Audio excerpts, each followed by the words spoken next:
Around 1995, we moved from Oklahoma City to Fort Smith, Arkansas. None of us kids wanted to move. Our whole life had been in Oklahoma City, all of our family, cousins, everything.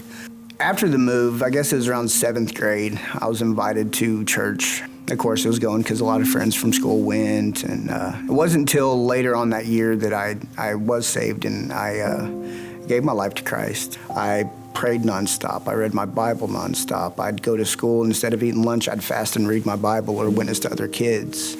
I guess that's about whenever other things were introduced to my life, drugs and girls, and I didn't let it get to me for the first couple of years. It wasn't until probably 9th grade whenever I just completely turned my back.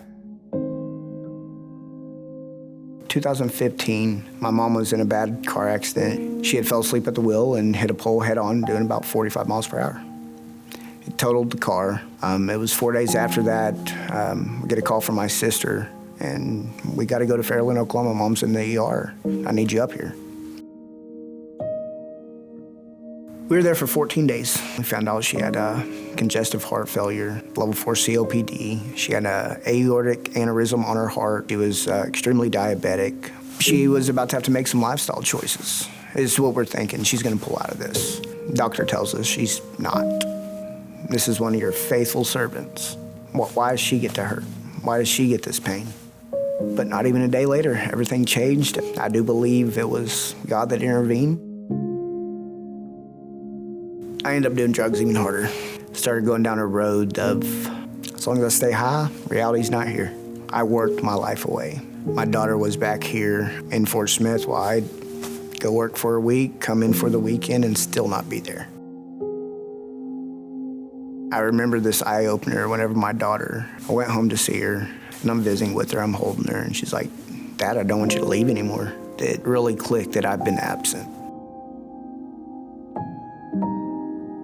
Miss and I reconnected in 2020. I remember her constantly asking me to go to church. No, I'm good, I'm not going to church. Well, my grandpa would really like you to go to church, and I think that, you know, if you did this, he'd like you. All right, sure. On May 18th, I was just in my seat, and we were asked to stand for praise, and the song that was being sung was Too Good Not to Believe. I remember looking at the screen and actually reading the lyrics that I never really paid attention to before. We've seen prodigals return. I fell to my knees.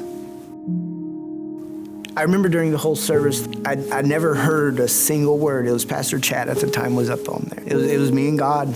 It was a very quiet altar call. I went straight to the front. I knew this was time.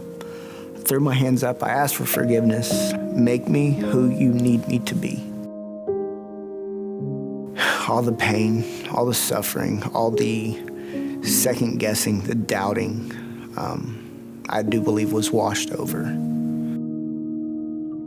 I guess if I had to sum it up to how I feel now is at peace. Would I say that there's not struggles or chaos in my life? Absolutely not. But the way I deal with it is a lot different.